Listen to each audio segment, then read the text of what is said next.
Okay, so first we need to always start from adjusting the camera. Okay. Can you try to help me out with that, honey? We have the screen here, shown like this. We have the screen Oops. here. Whoa. Sorry. You always do that. No. You gotta be careful. Good evening, everyone. How are you? Good evening. It is 10 p.m. in Japan time. And we're going to be doing some Japanese lessons today. Alrighty. Let me see how everything looks. I have my computer over here, by the way, so that's the reason why I'm facing this way all the time. Yeah. Okay, hello Shogo. I texted you on Instagram saying how I really appreciate your teaching videos and it really helps everyone out who is learning Japanese. Awesome. Thank you so much. Thank you. I have not been able to reply to DMs for a couple of days. I've been super busy. The beginning of last week, I had tea ceremony. Then I went to Asayama Ichiden's Dojo for 2 days. And then I had the interpretation at my samurai experience as usual. Then I went to my friend's wedding yesterday, which took 7 hours, of course. And then I, of course, drank a lot of alcohol. And today I'm not in the morning, I wasn't feeling so good. So yeah, it was pretty crazy. But right now I'm feeling a little bit better. Yeah. Okay, guys. It probably means that everyone can see and hear me, right? That's good. Okay. Yes, Harumi is here, by the way. My wife is right here, and she is doing really, really good. Yes. Okay, then I have my smartphone here just in case I need to see anything. And I think that the camera angle and everything is probably good. Probably getting better than this, I think. Maybe this camera can be a little bit right side. More to the right? More to the right, maybe. I want the like this. Okay. And you go a little bit right side. Even more this way? Yeah. Okay. So that you can see the white one more. Yeah, I know. This area needs to be shown more than this area over here. Yeah. Yeah, because I'm going to be on this side. Okay. Everything is perfect. Don't worry. Awesome. Thank you. Okay, so then let's get started. No time to waste. So, all right. So then, guys, basically, I am, of course, continuing to go to school to become a Japanese language instructor. It's a school that I'm going to be going for a whole year, right? Right now, I am almost the end of the first semester. There's 3 semesters, by the way, and the first one is going to be ending at the end of March, so it's almost over. Mm-hmm. Yeah. And once that's done, I'll be going to 2 more semesters, and it ends at the end of 2023. Yeah. So I did do a lot of, what should I say, studying through textbooks, how to teach, a lot of stuff, not just about the grammar, not just about teaching, but also, about how to make exams, how to test people, how to create a classroom, what to prepare, the history of Japanese itself, the history of education itself, and so on and so forth. There's a lot that we learned, yeah. And one of the classes that we did recently was about the textbooks. Of course, there was a whole lesson just talking about the textbooks, by the way. What? I have no clue. It's probably our kids doing something crazy upstairs. Sorry. Did you guys hear that, by the way? There was a lot of noise coming from. Maybe jumping upstairs. Yeah, I have no clue. Yeah, but anyways, there was a lesson about textbooks. And one of the textbooks that I found during the lessons, which I made a whole essay about, was actually pretty interesting. And it's actually perfect for complete beginners who don't have any knowledge about Japanese yet. And of course, officially, all the students who are going to be studying through this textbook should have the textbook too, because right now, at the moment, I'm the only one who has this textbook, right? Nihongo kore dake. Yes. Wow. Only this Japanese. Basically, to study Japanese, you just need this kind of thing. Yeah. And this is one, there's also 2 as well. And of course, I won't be able to do a perfect lesson because you guys don't have this. Yeah, I need to hand these out to you if you want to do the lessons perfectly.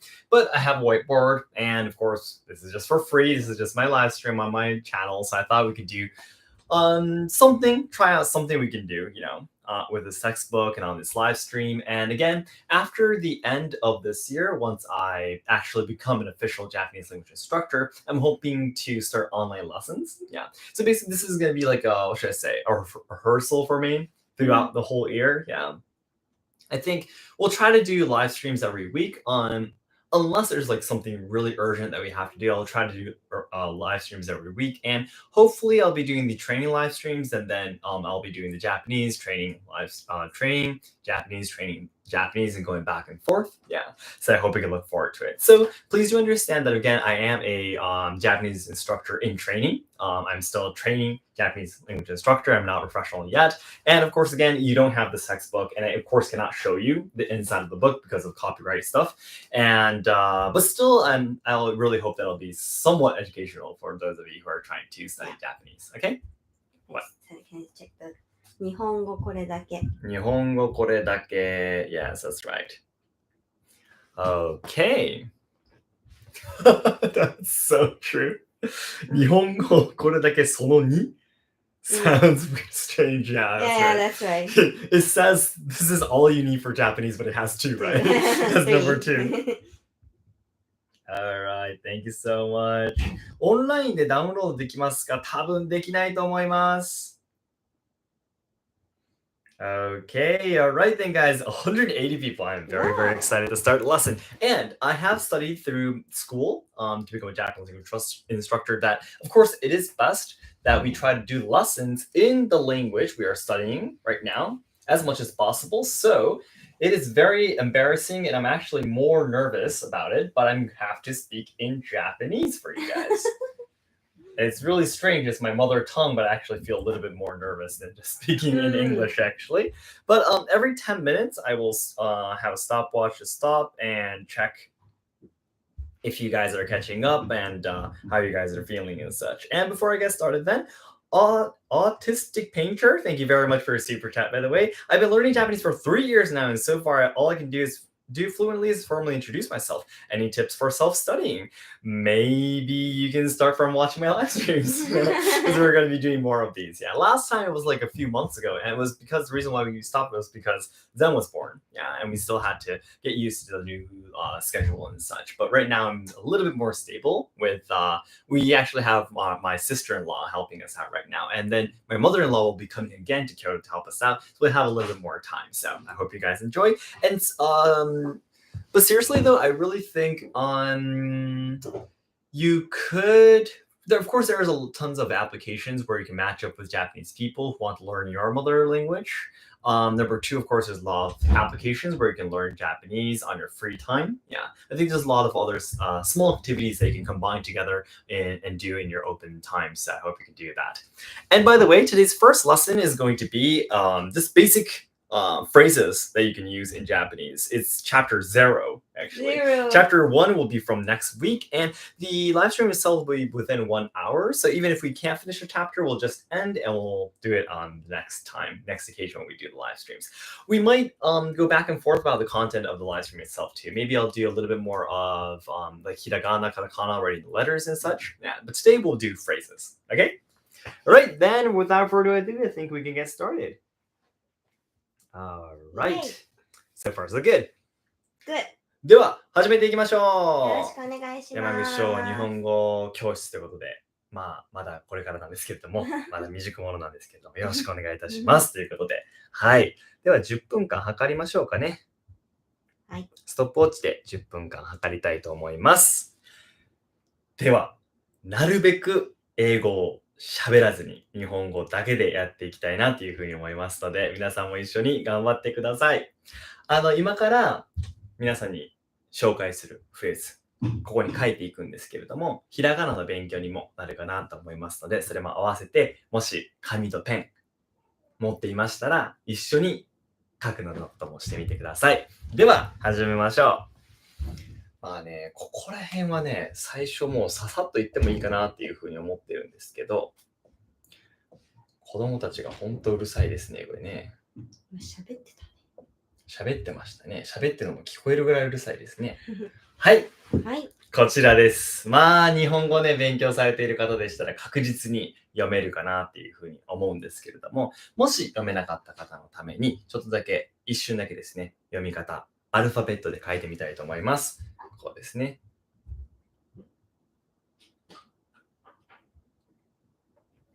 こうなります。発音自体は。はい、一緒にじゃあ読んでみましょう。これがですね、お、は、よ、うですね。これは有名。皆さん知ってるんじゃないかなと思います。おはよう、おはよう、おはようですね。おはよう。これがもちろん朝の挨拶になります。英語でもし言うとしたら、こうなりますね。おはよう、おはよう。これが英語で言う場合はこういう風になります。おはよう。ひらがな4文字ですね。ここがちょっとだけ難しいところになるんですけれども、皆さんこれね、多分よくある質問でよく聞かれることなんですが、これ、おはようでさっきの意味になるんですが、これにね、ちょっと長くなったやつを聞いたことがあると思います。それが、おはようございますですね。ちょっと下に書きますね、今回。ざ、い、ます。はい、これです。おはようございます。これが一応書きますね。ご、ざ、い、ま、す。ございますです。これがこっちよりも、これを言わずに、おはようと比べて、おはようございますは、もう少しだけ丁寧になります。丁寧になります。丁寧になります。丁寧に。こっちの方が、おはようございますの方が丁寧です。わかりました？これね、ちなみに、おはようございます。これ、おはようございますですけども、何々ございます。何々ございます。これですね。ございますっていうのは、他の言葉にもちなみに使えます。これね、まだ出てこないんですけど、ちょっとせっかくなので紹介していきましょう。ございますは結構出てくるんですよね。おはようございますっていうのがでしたね。さあ、これもね、ぜひ皆さん、覚えてください。はるみちなみに喋っても大丈夫ですよ。そのシーンとしなくても、すごい静かさが目立ってしまうので。何語喋ればいいんだろうと思って全然何でも反応してくれたらいいんですよ。確かにね、とかね、言ってもらえたらすごくやりやすいです。静かにそこにいられると何か間違えたことをしているのかなとか、何か嫌なコメントが来たのかなっていうふうに僕は思うので、黙っていられるとちょっと心配になります。みんなすごい。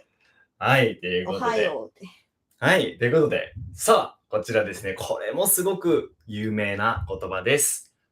ありがとうですね。ありがとう。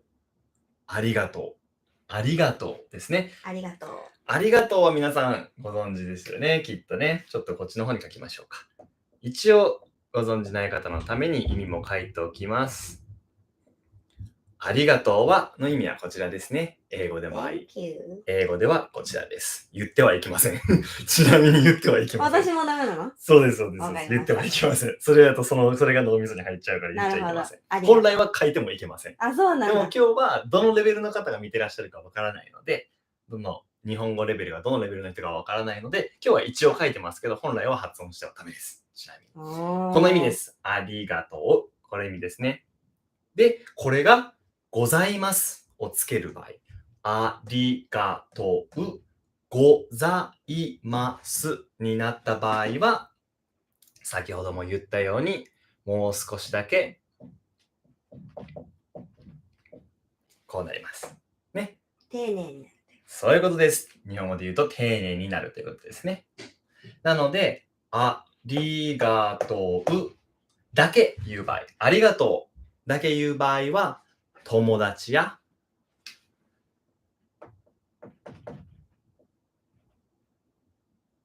これ、はい、綴りも合ってます？あ、そういうことだ。この場合は、ありがとう。ありがとうだけでもいいです。うんうん。でも、それ以外のもう少し丁寧に言いたい場合は、ありがとうございますと言いましょう。これが先ほどのおはようございますも一緒です。おはようございますは全然違うので、そこも覚えておいてください。はい。最初のうちは、もうおはようございますを覚えてくれたらいいかなっていうふうに思うので、まずはおはようございますからちょっと覚えてみてください。ではですね、おはようを覚えていただきましたので、はい。次の言葉に行きたいと思います。おはようが朝に言う挨拶でしたけれども、この次。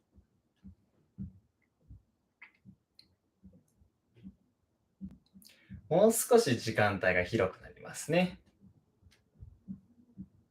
はい、こちらですね。さあ、日本語勉強してる人であれば、これもそのまま読めると素晴らしいです。何も書かなくても。読めたらすごくいいんですけれども、これ何て読みますか？わかる人いますか？こちら。わかる人。わかる人。見えないですけどね。はい、書きたいと思います。こうです。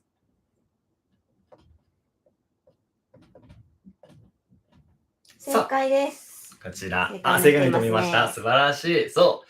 こんにちは。こんにちは。こんにちは。これももちろん意味は有名ですね。こうです。当然これですね。で、このこんにちはっていうのを言うのは知っている人が多くても、書くのは知らない人が多いと思うので、ぜひひらがなも覚えてください。ひらがなも覚えてください。こんにちは。こんにちは。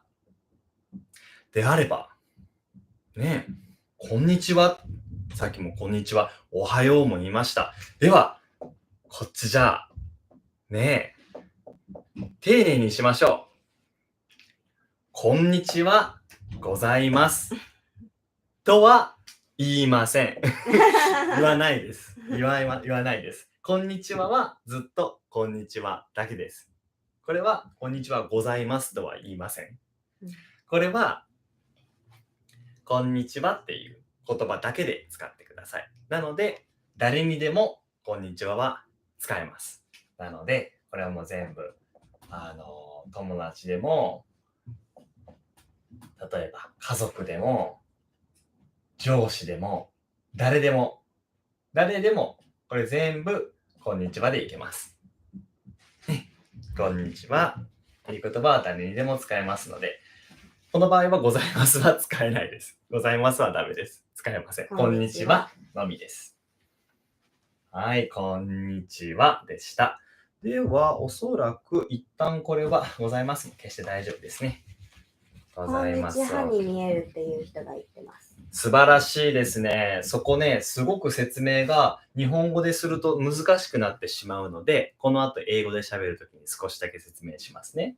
ここなんで和なんですかって思いますよね。そう、これもね、また後で説明します。ちょっと10分になっちゃうんですけど、その前にもう一言だけいきたいと思います。字が汚くてすいません。ちょっと横から書いてるのもあって、ものすごく難しいんですけど。はい、こちら。どうでしょう。読めるといいんですけど、僕の汚い字で。さあ、これは読めますか？どうでしょう？読める上に意味まで分かったら素晴らしいですね。はい。さあ、読んでみましょう。こちら。こんばんは。こんばんは。こんばんはですね。一応書きますよ。上と一緒です。ここまで一緒ですね。ここだけ違います。ここの2つだけ違いますね。で、最後、こんばんは。こんばんはと書きます。こんにちは。こんばんは。さあ、こんにちははこれでしたね。こんにちははこれです。では、こんばんははさあ、皆さん知ってる人も多いと思いますけれども、これは、こうですね。こういう意味になります。こんばんは。こんばんはは、まあ人によって感覚違うかなって思いますし、季節によっても変わるかなっていうふうに思うんですけど、だいたい何時ぐらいからかな。夕方ぐらいじゃない？夕方、まあ7時 6時、7時、6時でも。まあ冬はね、もっと日がね、傾くのが早くなったりするので、まあだいたい暗くなったらかな。暗くなったらかな。こんばんはになるかなと思います。暗くなったら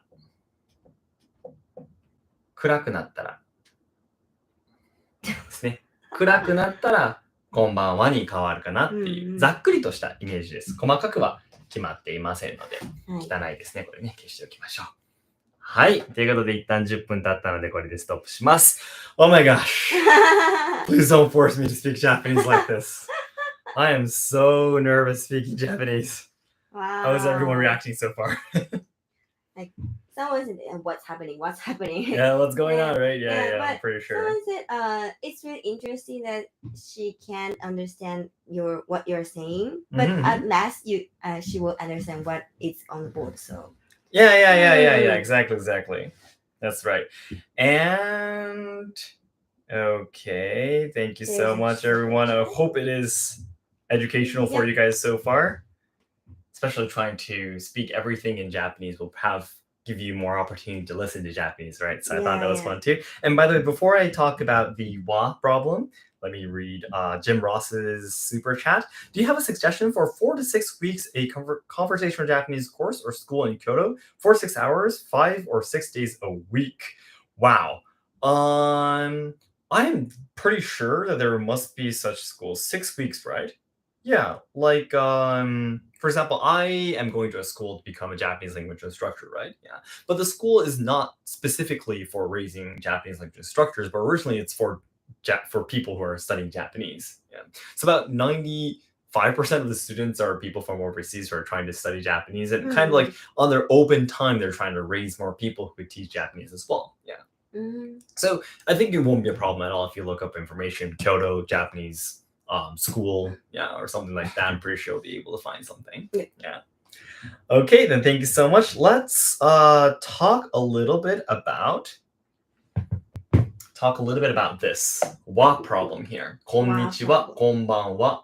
What? Yeah, because if you study hiragana, wouldn't it be here? Just let me hold on.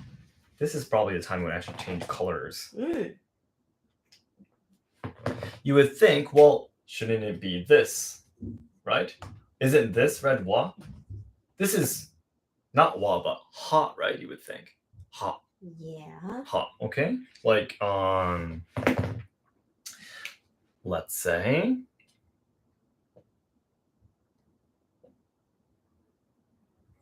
hane. Hane would mean feather, right? Let's say, ha, ne.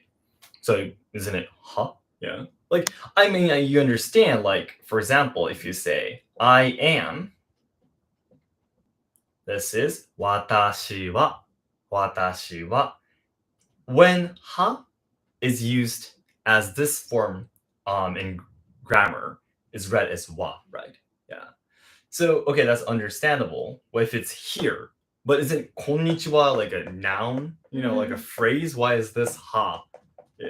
It's because konnichiwa, by the way, there are some timings when you write this instead of this, by the way. There are some people who would write that. And even if you have a Japanese keyboard like on your smartphone and such, sometimes they do appear as this wa as well, by the way. Yep. But originally in this textbook too, by the way, it is ha and not wa. And the reason is because konnichiwa is actually an abbreviation of a phrase, a full phrase. If you write it in kanji characters, I have no more space. maybe the hello polite. I should just try to hello polite. Say goodbye to Bye. Say goodbye to hello and polite. Now, it was originally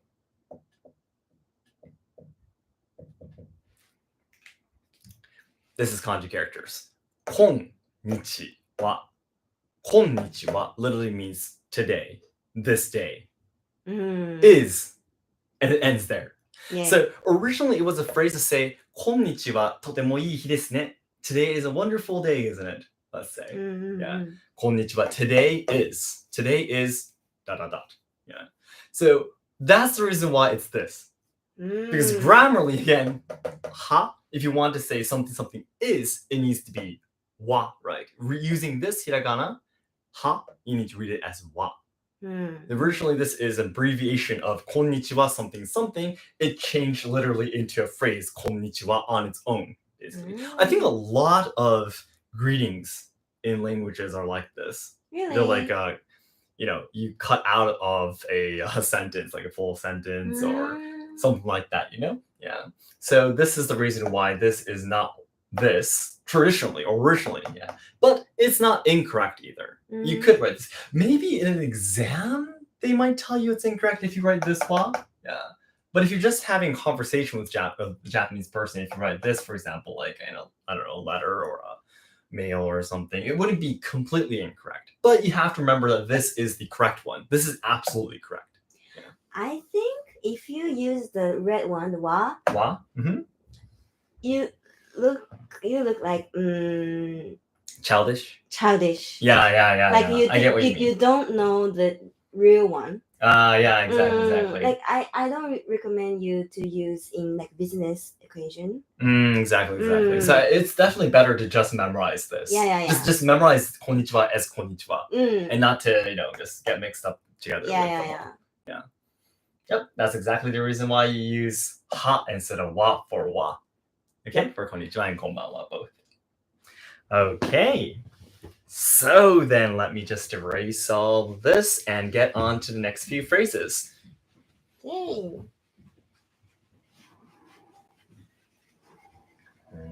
Okay. That explains a lot. Yes, I am so glad you say so. Well, I didn't know that at least in the syllabary. Syllabary is...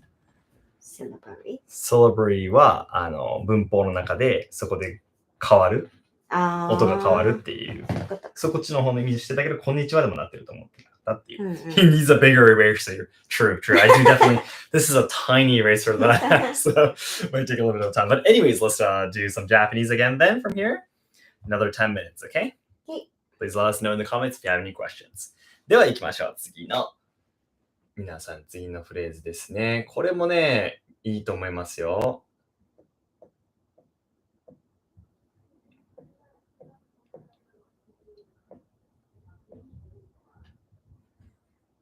これは日本語じゃないです。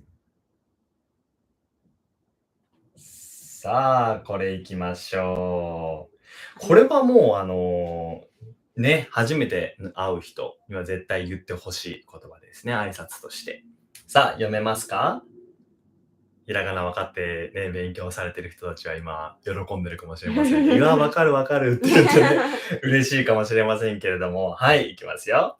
はじめまして。何々です。ここには、名前が入りますね。名前。ここには皆さんの名前が入ります。さあ、名前とはもちろんこういう意味ですね。そうです。ここには名前が入ります。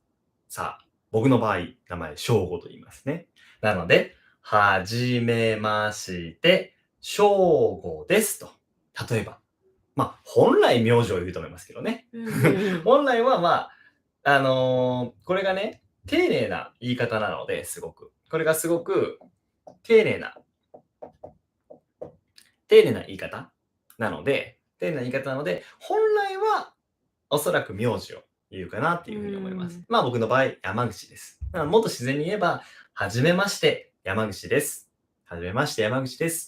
が多分一番短い言い方ですね。本来はもうちょっといろいろと言うと思うんですけれども、一応これは教科書に沿っていきたいと思います。じゃあ一応書きますね、読み方。よいしょ、もうちょっと流しましょう。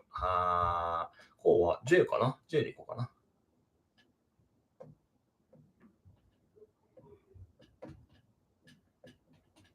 はい。こうですね。はい。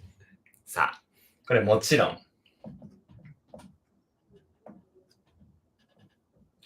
日本語喋りながらね、英語書くのすんごい難しいんですよ。実は確かに。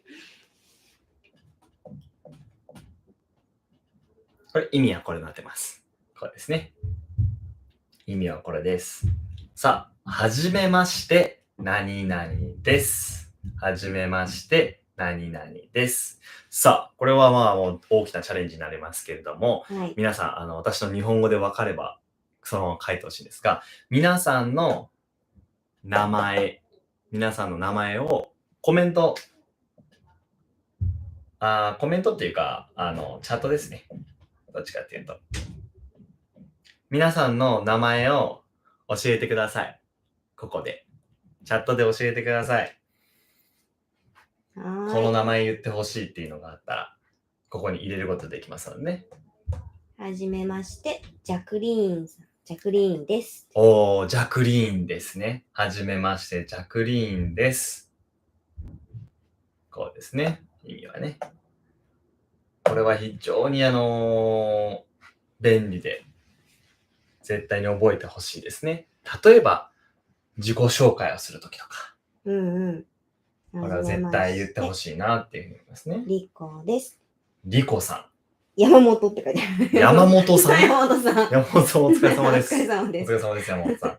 そうですね。これも非常に、便利ですし、あと、何度も言ってるように、これ丁寧な表現なので、全然公の場でも使うことができます。これは丁寧なね、表現なので。イングリドさんです。イングリドさん。エリンさん。ブッチさん。ブッチさん。間違えた、ごめん。プッチさんと。プッチさん。はい。皆さんの名前もね、ここに書くことができます。さあ、時間もあれなのでね、どんどん行きましょう。はじめましては非常に使えますね。それなんだね、英語。よろしくがそっちかと思った。いやー、こっちに書いてるのは、まあちょっと違ったけど、でも大体そんな意味じゃないかな。もうこれはね、完璧にぴったり同じ意味合いのやつはないので、そこは仕方ないかなと思います。じゃあちょっと次行きたいと思います。これもね、自分で当てはめて使えるやつですね。さあ、これも非常に丁寧な言い回しになってます。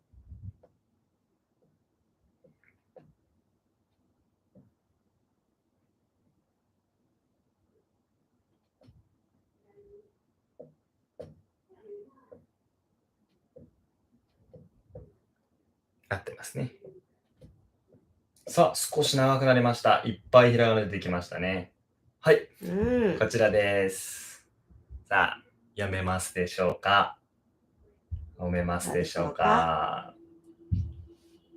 これもそうですね。挨拶の時とかにもよく使えるのかなっていうふうには思いますけれども。読みましょうか。いきますよ。私は何々。何々というか、ここの場合はどこですね。どこ。違いますね。どこに住んでいます。住んでいます。私は〇〇に住んでいます。自分がどこに住んでいるのかを言う場合の表現ですね。私は〇〇に住んでいます。ここに入るのはどこなので、英語の場合はこうなります。見えますかね、皆さんね。絶妙。なので、英語では、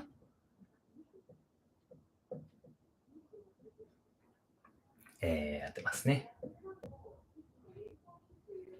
こうなります。英語の場合はね。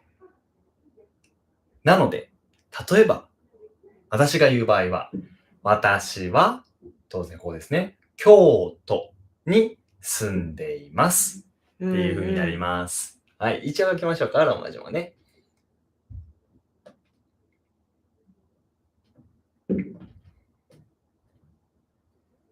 に、はい。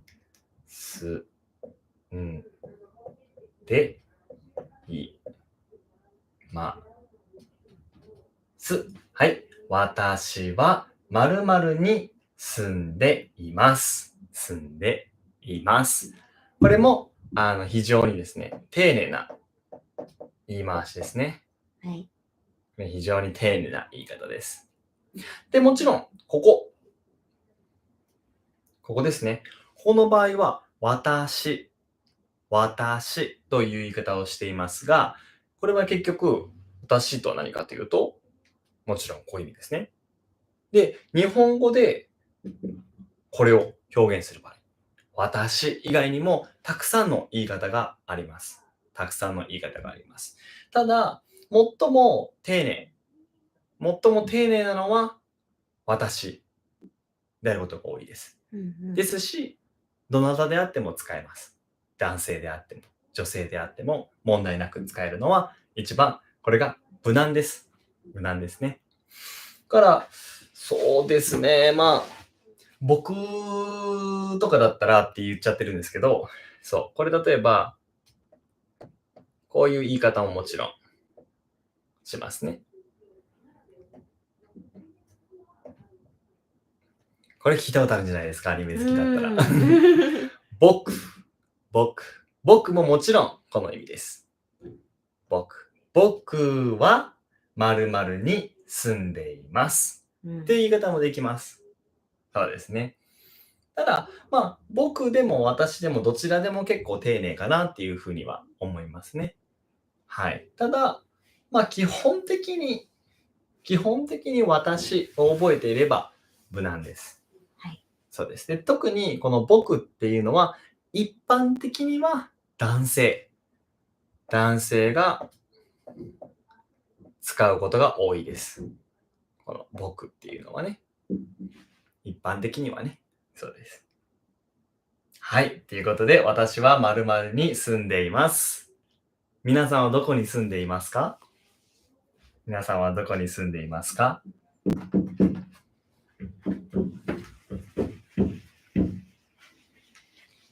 日本語のキーボードを持っている場合は、ぜひ書いてみてくださいね、コメントの方に。ね、私は〇〇に住んでいます。はい、非常にこれもね。九州に住んでいます。はい。どなたが書いてみてる方いらっしゃいますかね？そうですね。僕がバクになってる人いますね。僕がバクになってる。バクバクにか。なっちゃってますね。バクになると話ちょっと変わってきますからね、若干ね。彼はアスですかって聞いてる人がいるんですけど、彼はアスではないですね。はい、ということで一旦10分になりました。はい。Okay, so that's another 10 minutes. I am very confident that we are absolutely not going to be finishing this chapter in an hour. Hour is very, very short, yeah. Someone was asking? 彼 That's a good question, okay. 彼はアスですかってアス。あ、彼が US のアス。 us ですかではありません。No, it's not us. 彼 is a word that refers to a male person. Yep. So let's say,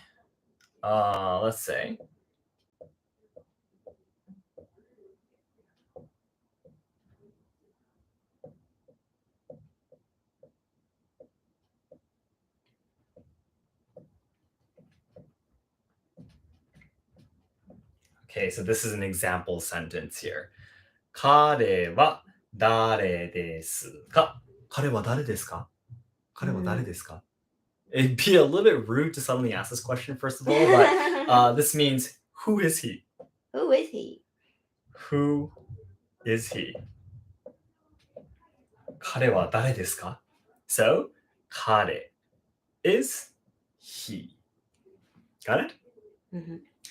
Then, if you are studying a little bit of Japanese, I'm pretty sure if you would know the opposite word.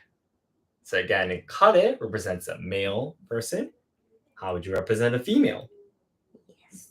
I'm pretty sure someone would be no. Someone would know. Like in the comments right now? No yet. 彼女. Yes, very good job. Very good job. Now this is fun doing in the live streams. 女って言ってるの。女 means a woman.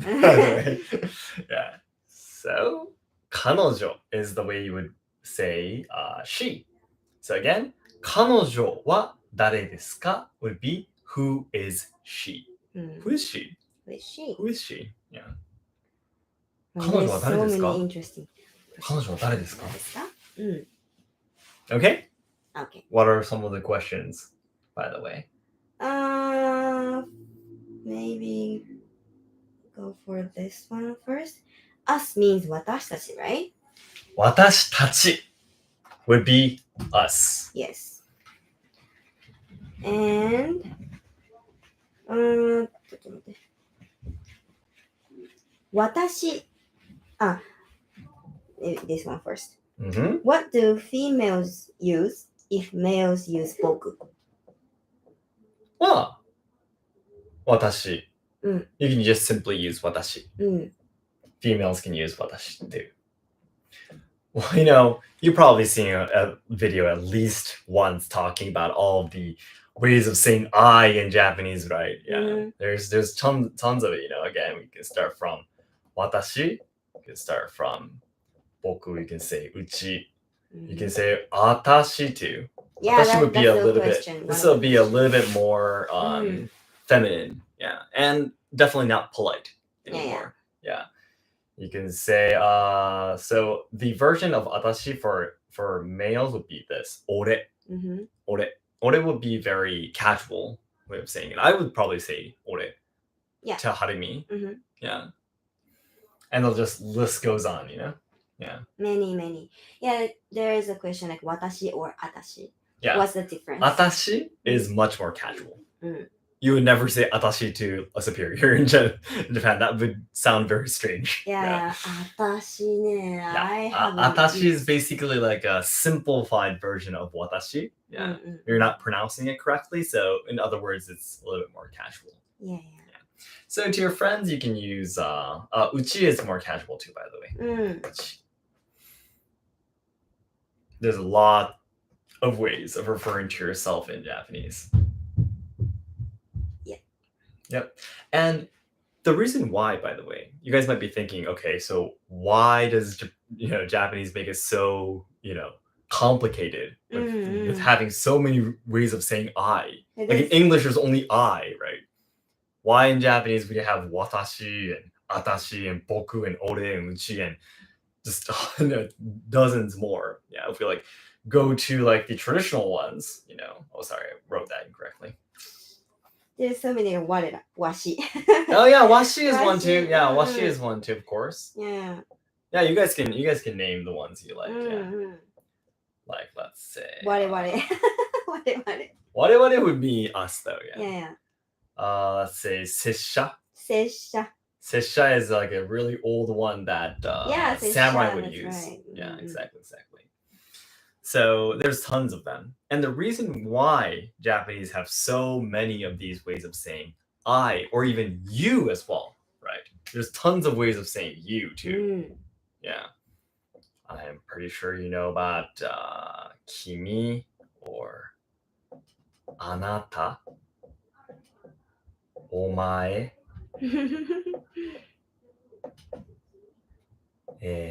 kisama. Very, very rude. And the list goes on. Now, the reason why we have so many ways of saying I or you, referring to someone or yourself, is again because in Japan, the relationship between upper and lower classes is really, really important. Mm. Basically, the way you express yourself, the way you express others, just by changing the way of saying I or you can express if you are higher than that person or that person is higher than you or lower or higher or lower or both ways, right? Yeah.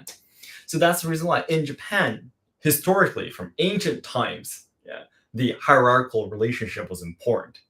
So if you want to be more polite to the people that you need to be polite to, like your superiors, you wanted to use words that will bring you lower to express that just by using a certain way of saying, referring to yourself. And in order for this, for example, to be more polite, or watashi, for example, to be more polite, there needs to be a way to say it in an unpolite way too. Because if this was the only way to say it, it won't be polite, right? Because everyone says this. But because there is a casual way of calling yourself, these ways of saying it will become more polite. So the hierarchical relationship, the superiors, the subordinates kind of idea is embedded inside our language, actually. Yeah. That's the reason why it never goes away. Got it? The seniority system, if that makes sense. Yeah. It never goes away because it's integrated inside our language. Yeah. Just by speaking Japanese, it's made so that you automatically build up that mindset. Yeah. So that's exactly the reason why we have so many ways of saying I and you. Yeah. Okay, let me just get rid of this. And by the way, someone's asking earlier, watashi is I on your own. Yeah. But if you put tachi on the end, watashi tachi would mean us. Yes. Or we as well. Yeah, we, us. Yeah. We, us. Okay, watashi tachi. By the way, this tachi makes it into a basically group, a pronoun. So let's say, again, I mentioned earlier, a polite way to say you would be anata. Anata. Anata tachi would be you to a group. Group of people. Yeah. So you 3 or you 4 basically would be anata tachi. Anata tachi. Watashi tachi. It could be 僕たち. Omae tachi. It could be all tachi. And it means a group and not one single person. お前たち。お前たち would be a very, very rude way to say it. お前らかな。お前ら。貴様ら。怖い。So, yeah. La could be a different way of making it into a group. あなたら。私ら。Yeah, you could say 私ら too. 私らそんなのせえへんけどね would be like a really casual way of saying it. La would be a casual way. Tachi would be the polite way. But I don't want to confuse you guys, by the way. In the beginning, you should first start from memorizing the polite way of saying it. Yeah, exactly. And then you can gradually, for example, make friends, start talking, and then gradually learn the casual form. Because it's definitely better to start politely and not start casually, Yeah. Everyone knows so many like casual way, like 貴様とかてめえとか from maybe anime. From a lot of anime. Yeah. 貴様 would be something a lot of anime. Yeah, てめえやりやがったな would be like a phrase that a lot of anime characters would say. Absolutely. Okay. So then I would like to move on a little bit. How about I think we'll be able to do another 10 minutes before we end the live stream. Okay. Hopefully it's educational for everyone. I hope you guys are having fun listening to this. We actually have 252 people listening and 303 good, so thank you so much. では行きましょう。次ですね。先ほどね、ありがとう実は言ってしまったので、そこちょっと飛ばして。ありがとうと、ありがとうございますと、ありがとうございましたの違いを教えていただいてる人いました。いい質問ですね。いい質問ですね。ありがとうございます。ちょっとちらっと行きましょうか、じゃあそれ。はい。じゃあ先ほどもやっていた、ありがとう。ここからですね、丁寧にするのに、先ほどもこれ言いました。さて、先ほどコメントにもあったということなんですけれども、こちらですね。ありがとうございます。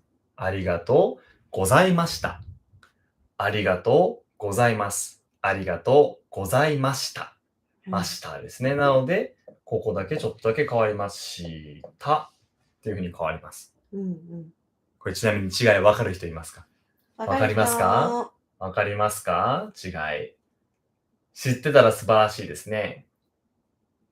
あんまりもったいぶっても仕方ないので、言いたいと思います。これですね。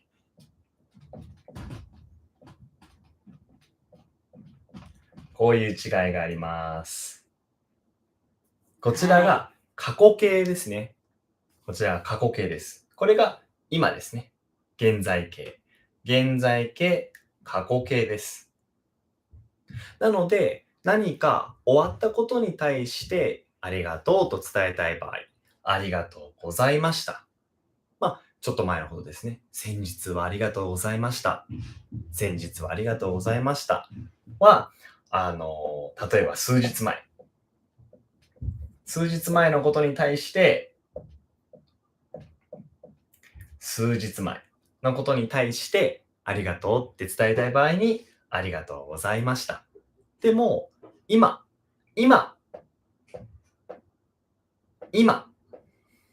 何かありがとうと伝えたい場合は、ありがとうございますになります。ありがとうございます。ありがとうございました。ですね。ただ、基本的には、ありがとうございますの、こっちを覚えてもらえたら大丈夫です。基本的には。もし仮に過去だったとしても、ありがとうございますでも成立はします。一応ありがとうございますでも OK ではあるので、そんなに難しく考える必要はないです。ただ、聞いたときには、こういう違いがあるんだってことを覚えておいてください。ありがとうございます。ありがとうございました。ですね。はい。それこそありがとうございます。では続けていきましょう。あと何個ぐらいいけますかね。今日あと2つぐらいいけるといいな。どっち本買いますか？どこで本買いましたかってことかな。これはどこで買いました？この本。どこの本で Amazon です。Amazon で買いました。Amazon で買いました。発音ちょっと難しいですよね。Amazon でこの本買いました。Amazon です。Amazon で買いました。では次のフレーズいきましょう。これはね、よく言うのでね、覚えてほしいやつですね。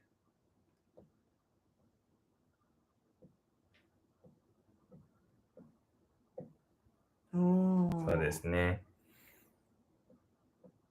ちょっと2行に分けますけどもね。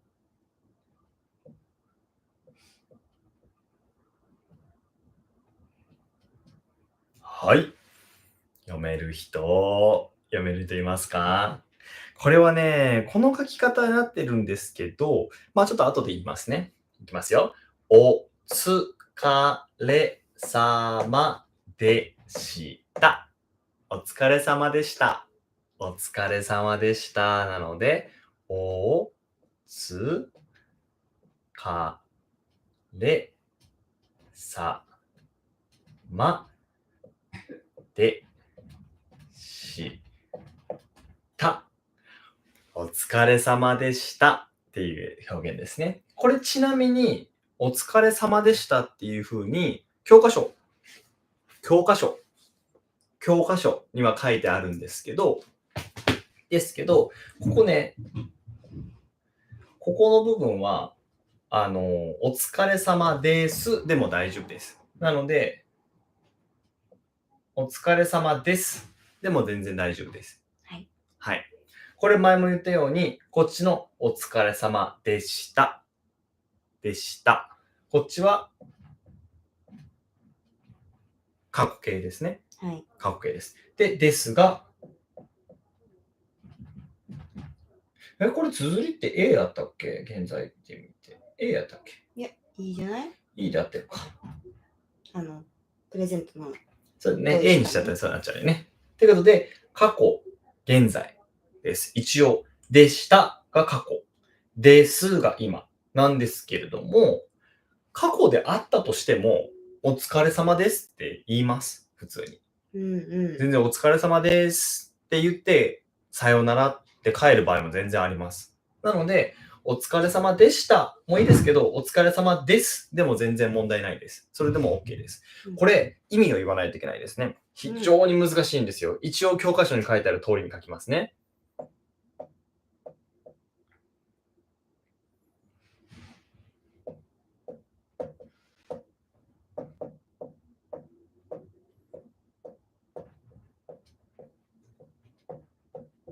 こういうふうに書かれてます。こういうふうに言われてます。これは確かに、さようならっていう時の代わりに言うことが多いです。お疲れ様でした。で、これね、何が面白いかっていうと、これ誰にでも言えます。これは誰にでも言えますね。例えば、友達にも言えますし、あ、ごめんなさい。字が汚い。これ全部 OK です。全部 OK です。上司でも OK です。お疲れ様でした。7と一番丁寧です。すごく、丁寧です。丁寧ですが、友達にも言っていいです。友達も OK です。丁寧ですが、友達でも OK です。家族にはあんまり言わないかな。まあ言う機会もあるかな。家族で何してるかにもよるよね。家族で何をしてるかにもよるけど、一緒に仕事をしてたりとか、まあそうやね、一日中何かしらイベントがあって出てたら、今日お疲れっていうのがあるからね。お疲れ様ですって別に言ってもおかしくないかな。はい。お疲れ様でした。お疲れ様です。これは、さようならの代わりに言うことが、代わりに言うか、一緒に合わせて言うか、ことが多いです。だからこういう意味ですからね。一日の終わりとか、何かイベントごとの終わりに、お疲れ様でした。お疲れ様ですと言いますね。から、まあ、ほぼほぼ、ほぼほ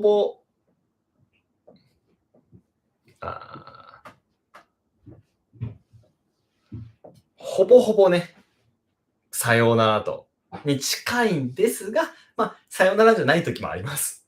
シンプルに何かしらが終わって、よく頑張りました、助かりましたっていう意味を込めて言う。これは本当によく使う言葉です。ちなみに、これをカジュアルに言う場合は、ここだけで言います。お疲れ、お疲れ、お疲れってだけ言った場合は、もう少しカジュアルになります。これですね、お疲れ。お疲れ様でした。お疲れ様です。は、もう少し丁寧です。丁寧ですね。はい。これはね、ぜひね、使ってほしいし、覚えてほしい言葉ですね。はい。はい。ということで、お疲れ様でしたという言葉でした。さあ、11時になってしまうのですが、せっかくなので、もう一個だけ行きましょう。もう一つだけ行きましょうかね。最後ですかね。最後一個だけ行きましょう。だいぶ進んだ方やと思います。また来週次のページやってもいいかなと思いますけれども、これもすごく便利なので覚えてください。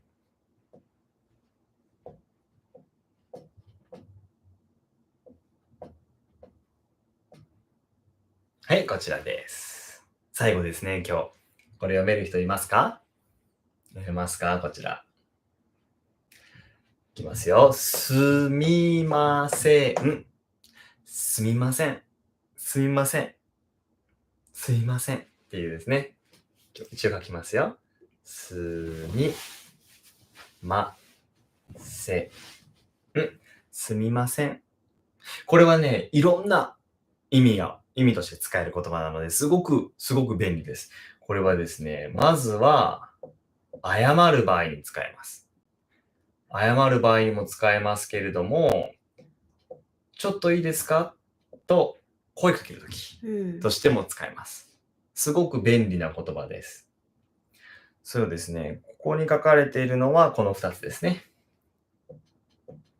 だから、例えば誰かにちょっと話しかけるとき、すいません、すいませんっていう風に話しかけることもできますし、怒られてすいませんっていう風に謝ることもできます。なので非常に便利な言葉ですね。すみません。で、ちなみに、すみませんという言葉なんですが、これ日本人はバって早く言うと、早く言ってしまうと、これすいませんって言っている人すごく多いです。だから発音間違えてるんじゃないかってよくなるんですよ。ここ。すいませんっていう風に聞こえるっていう。だから本来はすみませんですね。これは日本人がすごく早く言っちゃうと、すいません、すいません、すいませんって言っちゃうんですけど、本来はすみませんです。すいません。すいません。でも実際、このすいって言ってることもすごく多いです。なので、すいってもし聞こえた場合でも間違いではないです。おそらくすみませんって言おうとしたんだと思います。はい。ということで、本日はこちらまでですね。本来はちょっと皆さんどこ覚えてますかっていうのをやろうかなと思ったんですけど、ちょっと1時間ではちょっと収まりきらなかったんですけれども、すみません。お疲れ様でした。お疲れ様でした。Okay, so that would be the end of today's lesson. Thank you so much. It is exactly 11 o'clock right now. Okay, let me just sit with my legs crossed. I hope it was interesting for everyone. One more Okay. question, maybe? Of course, go ahead. We don't have to immediately end. Could you say that, like, お疲れ様ね, Mhm. to someone who just served your food or like a street food vendor? Thank you for your hard work. That is a very good question. No, you don't. Yeah, you don't say that. You're talking about like お疲れ様でした. let's say you go to like a restaurant and you're talking to like a staff, or like a street vendor, that would be like a service staff, I guess. Yeah. You would not say お疲れ様でした. You would not say お疲れ様でした. Now, お疲れ様でした is a very complicated word. お疲れでしたになってる。お疲れでした。Oh, お疲れ様でした。お疲れでした. Got a little bit abbreviated. You could say it this way too, by the way. お疲れでした。お疲れでした。疲れさまでした. Now, you can't say it to like a staff or someone that someone that gave you service, by the way. お疲れ様でした. You wouldn't say it. I mean, it wouldn't be like 100% incorrect, but it would sound very strange. That's because お疲れ様でした or again お疲れ様です would be said to someone who worked together. Make sense? Yeah. If you worked together towards something, it would be more common when you say お疲れ様でした. Yeah. Or if you work together or something, or basically if you're on the same team, kind of meaning. Like, let's say, even if you didn't work together, like let's say you were talking to a friend and your friend told you that they had a really long day. They did a lot of stuff. They're super tired. Yeah. Then you can say to them, again, in a casual way, 大変やったね。お疲れ. You could say that. You did not do anything together, of course. But again, you guys are on the same team because you're friends, right? You're on the same level, right? Yeah. So in that case, you can say お疲れ to that person. Yeah. Even if that person is again a superior or boss, if you work together or if you're on the same team, you can say お疲れ様でした to them. Again, in that case, you need to say the full phrase, of course. But you can say お疲れ様でした. Okay? A restaurant staff you're not on the same team with that person, if that makes sense, right? If you're not the same person, then that's the person who's going to be providing service to you. You're the one that's going to be receiving the service, right? You're not friends with the restaurant staff, for example, or the person who provides you food at a street vendor. Yeah. So saying お疲れ様でした to them would be a little bit weird. Yeah. Exactly. Okay. You could just simply say ありがとうございます。ありがとうございました. Would be more natural. Okay. Can you say お疲れ様でした to your sensei? Like everyone's to you, お疲れ、Shogo san. Like, and then someone asking, can you say to this me? Say to you and say to sensei? To sensei in general. To like, a sensei in general then. I guess you could. But again, that depends on what level you're at. Yeah. I would say you could. Usually don't. Yeah, I would say about 90% of the time it would not be good to say お疲れ様でした to your sensei, your instructor. Again, you're not working together because you're being taught by that person, right? Yeah. And are you in the same team? Yes. So that's the reason why it's 90%. There's 10% left that you could say it. But again, it's a little bit more flat. The relationship needs to be, yeah, working together, you need to be on the same team kind of thing. If it's a teacher and student, what you two are doing are different. This person is teaching, this person is learning, right? So basically, a student suddenly saying "otsukaresama desu" to a teacher sounds like you're saying you're on the same team. Then it starts to sound a little bit rude. If that makes sense, right? Because you're here to learn, and that person is here to teach you. If you say this, it's almost like you're saying we're on the same team kind of thing. Like why are you here then kind of thing, if that makes sense, right? But again, the reason why we say 90% is because let's say the sensei use in this case, let's like you and I, you guys and me are almost just like friends, right? Yeah.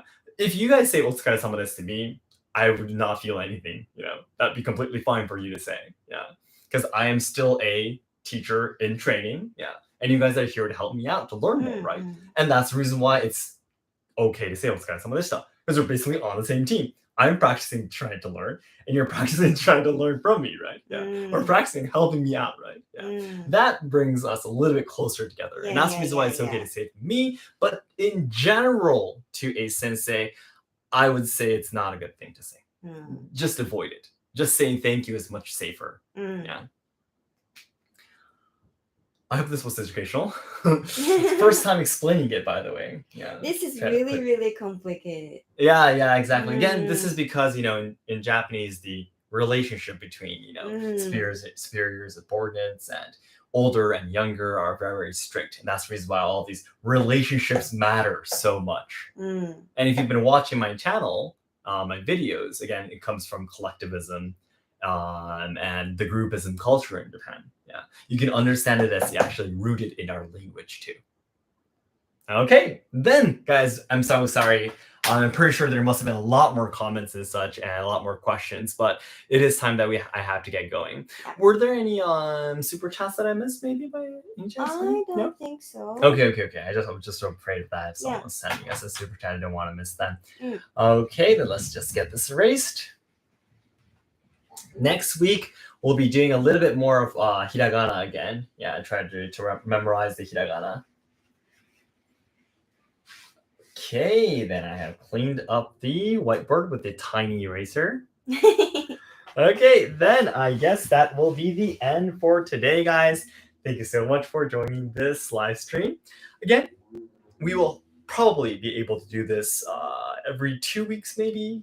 I think, hopefully. Yeah, and again, it's for me to train to become a Japanese language instructor and start online lessons from 2024. I hope you can help me out. Let me know what parts were good and what parts were kind of hard to understand and so on and so forth. That'll definitely be really good advice for me to continue learning and studying how to become a teacher. So, and yeah, I guess all the stuff I'm doing, please take a look at the description box. Right now, I'm really seriously trying to achieve 100,000 subscribers by the end of this year on my new channel, Seki Sensei, which is a Budo martial art related channel. If you've been watching it, it'd be great. It's wonderful. Thank you so much. I appreciate it very much. This is inside the description box too, by the way. I'm actually going to be starting online lessons for the first time with Asayama Ichiden, the Kobudo Ryuha first, getting more experience and then moving on to Japanese lessons. And lastly, Stefan, happy first Japanese lesson stream. Thank you very much, Stefan. Yeah, proper one. Last one was, I had no preparation. I didn't go to school at all. So, okay, then guys, thank you so much. I will see you probably next week too. Yeah, not in the Japanese lessons, but probably in a live stream. Thank you so much, guys. Bye-bye. Bye. Let me just stop myself over here, my computer. Okay, bye-bye, guys. Thank you so much.